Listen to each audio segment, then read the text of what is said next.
Careful.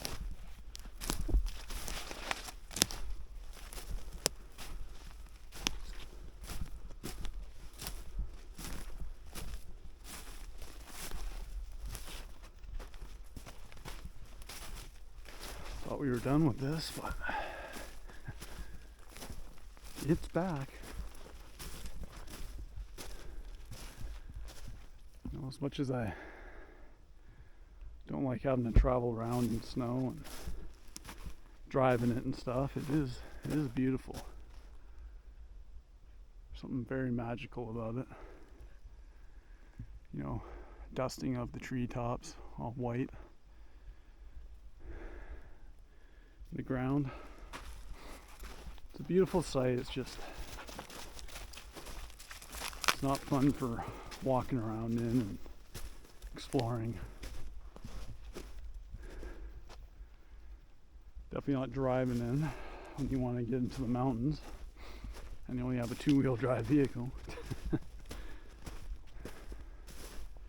Yeah, well, it is what it is. Starsky loves it though. Him happy makes me happy, so.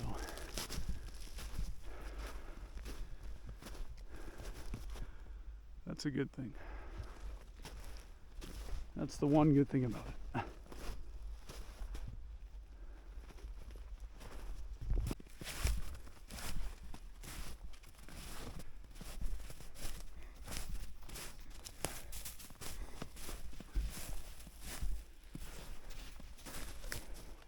Looks like core sample trays. Yeah.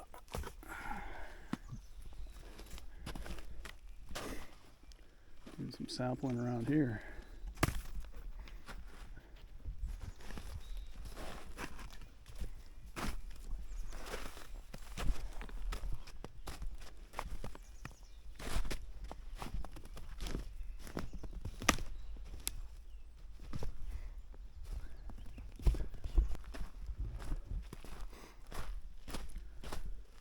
Exploring these old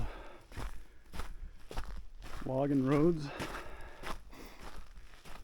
The one thing that really, I'm sure it's for a lot of people too, is the one thing that really sucks about the cold for me is I have really like sensitive sinuses and like my ear canals. I can feel just the coldness inside them right now. Burning. Kind of wants to give you a headache too.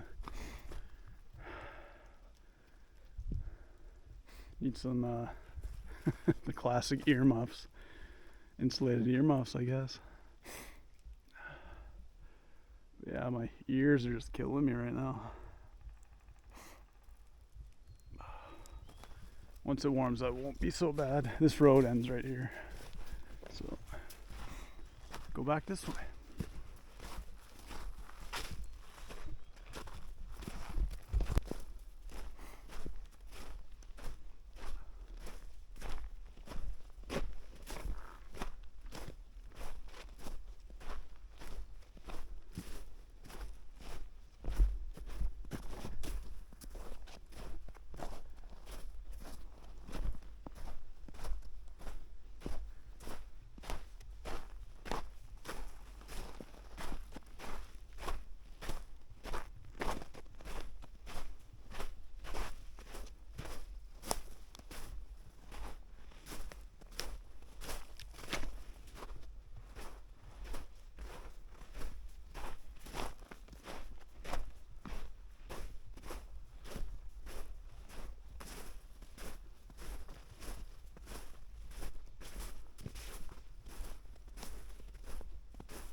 seen anything like that before. Morrison set out with his daughter-in-law, Florence, and her sister, Grace Lucy, to find the boat. Morrison was met by the jeers of local residents, warning him to be careful about who he rented to.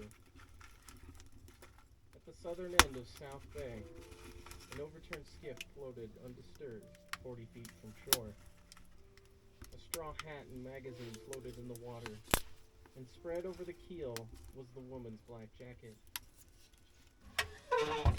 They pulled all these items on board. Pinned to the jacket were a pair of water lilies, and several more were found in her coat pockets. Morrison turned the boat back over and began towing the skiff to a nearby boat named the Zilpha. The Zilpha was a small steamship that trucked mail to the nearby camps and gave guided tours of the lake and the nearby camps. Together with 18 individuals spread among the skiffs and the boat, a search party ensued to look for the couple, whom they feared drowned in the lake. The skiffs found other stray items floating in the water, but mere feet from where the Zilpha laid anchored. James Higby, the boat's owner, spotted a form in the water. He was confident it was a body, and minutes later, engineer Frank Pratt pulled the body. Well, we made it home from our latest hike. We went up into the hills here, exploring, trying to see if we could find anything neat or cool, like a cabin or old mining activity or something.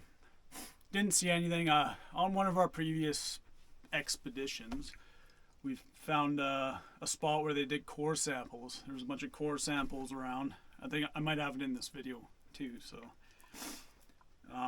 but other than that, nothing else man-made. Just clear cut areas of logging, recent logging, probably within the last year. But yeah, and then I tried something different. I put the camera like on my backpack. I have these little side pouch things that you can tighten stuff into, like a shovel or something. And I put the tripod part in there and have my camera just kind of recording from my backpack in front of me, behind me I guess, but like shooting in front of me. So if it turned out alright, it'll be on this video. So anyway, we just got back. I'm gonna probably make a coffee. It's about I'd say 10:30ish maybe a.m. obviously. And then yeah, it's getting cold again. It's overcast. It was snowing a little bit again this morning. It just doesn't want to leave, and it makes it hard to get to certain spots I want to get to. I tried going up to a spot. I tried to go to day one where you saw the video, and it still snowed in, and it's March 25th, and I got there March 13th. So I mean, it's not that long, but the sun was beating down for a while there where it was, warming up before it got cold again. So I mean, you can get to a point on the road, but then the side banks are still snow, and in the woods is still snow, obviously. So we're just kind of waiting that out. I might go to try another spot. Again, it's kind of in the hills, so again, there's probably going to be snow there, but you don't know unless you go and see. So I'm going to try maybe tomorrow. We'll see. Depending on what happens tonight. It might snow again, so just crazy weather. Anyways, it's just my little update. Thanks for watching.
century, including an obituary in 1974. But it's unclear if that woman and the one in the story are the same person. If Ethel did exist, it seems that she never commented on her own story. No newspapers ever printed a follow-up or a denial, leaving us with a lot of questions. Did she really receive this letter in the mail, completely unsolicited? Did she believe Donald's claim? Did she have a similar dream where she suddenly found herself in the midnight snow of the Yukon? Did she ever have any kind of premonition, or was this a complete surprise? Was the letter just a prank? We'll likely never know. Now, I love this story because of how strange it is. We've all heard stories about people who have premonitions about their death or the death of a loved one, disturbing visions or dreams that convince them to miss a flight or avoid driving that day, only to learn later that their last-minute decision led them to narrowly escape disaster. But most of those warnings come in the form of a vision of the danger, or in the form of a message from a loved one, or perhaps a guardian angel. You don't often hear of a person learning of hidden dangers and receiving clear detour instructions from a total stranger living on the opposite corner of the continent.